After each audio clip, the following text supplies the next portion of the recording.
Whew, let's fix that. Hello, team. Welcome to the Maximum Effort Fitness Podcast. I am your host, Jordan Fleming, and today we are going to be talking about muscle gain from a female's perspective. This episode is sponsored by a glass of wine and my increasing anger at these fit pros who try to abuse the trust that people put in them because they seem very genuine and they have amazing physiques. But that's neither here nor there. We're going to be talking through the physiological training effects of muscle gain, the mental training effects, and the behaviours surrounding our current society and our current era of misinformation. So, I've got a photo here of my client Laura. And for those of you listening, I just took a drink of wine. Fuck you, I can do what I want. No, I'm just kidding.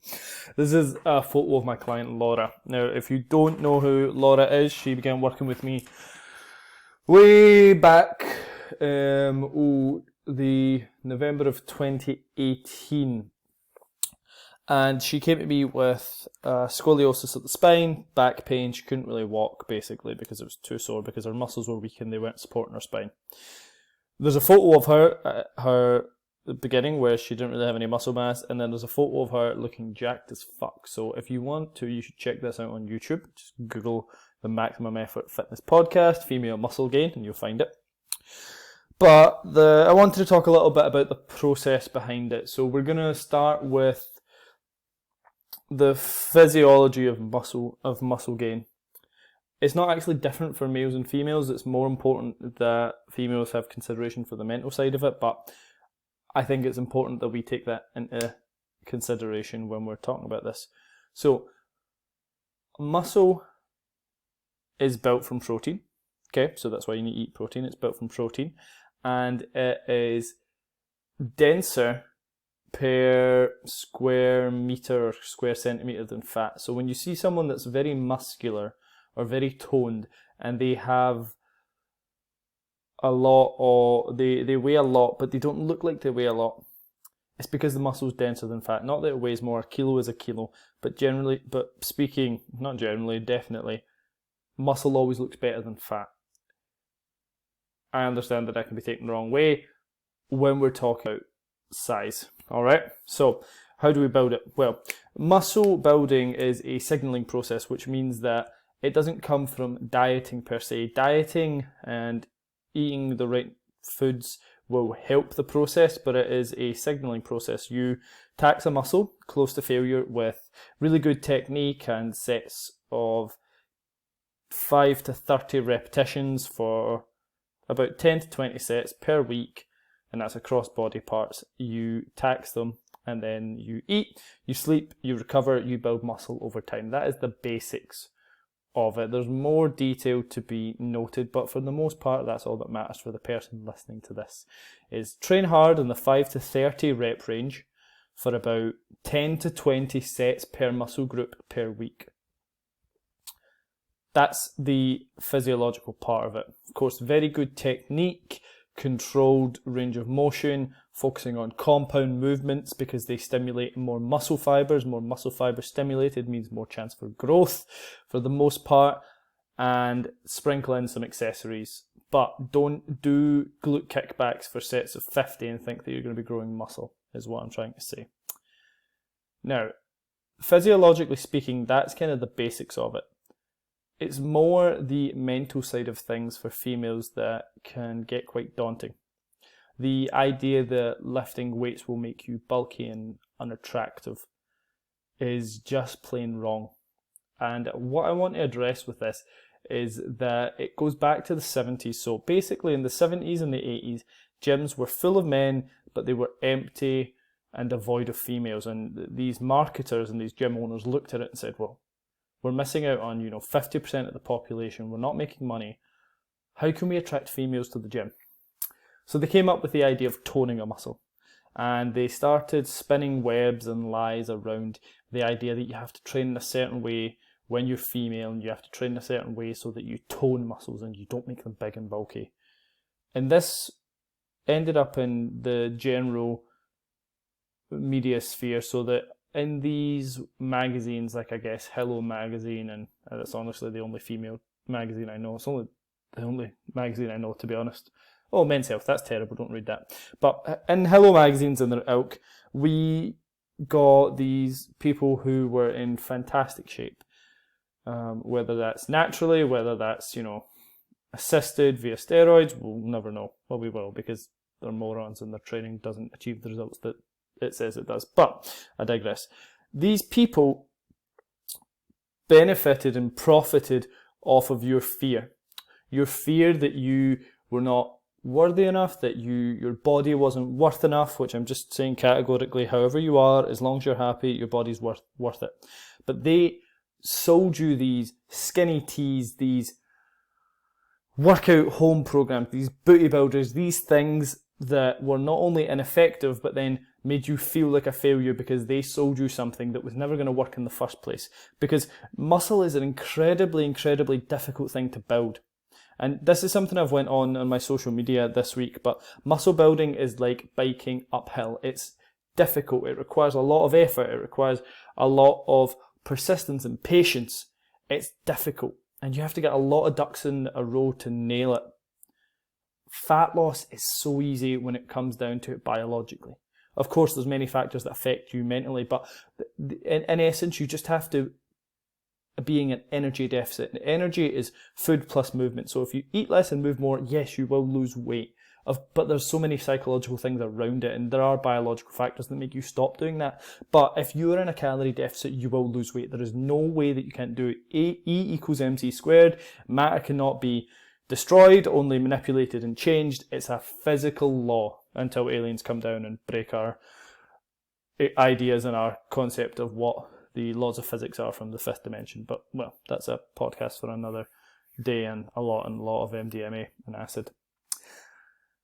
So we were just talking that the psychological parameters are scarier. So when it comes to nutrition, you tend to find that in your first year of training, you can gain about 20 pounds of muscle, and that's a lot, by the way. And as you train more and more and you become more experienced, those numbers tend to drop off. And that's from Alan Aragon, a nutritionist, a nutrition research fellow, and somebody that's really accomplished in his field. So when you're training, your ability to build muscle gets worse and worse because it's not a process that your body wants to do. Whereas fat is literally stored energy. So fat is the storage of energy to be released in times of starvation, which is a biological factor going back millions of years when we were cave people. But now food is plentiful, so we are in this weird juxtaposition of having plentiful food but still having these processes that store food in case we starve. Hence you get obesity and body fat gain and things that are just way out of the scope of this podcast. But let's just go back into it, that for the most part you will need to deliberately bring your calories up to see real muscle mass gain.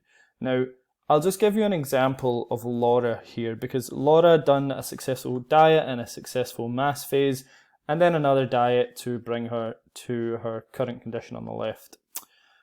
She was in a calorie surplus for about 9 months, and she gained around 6 kilos because she was training incredibly hard.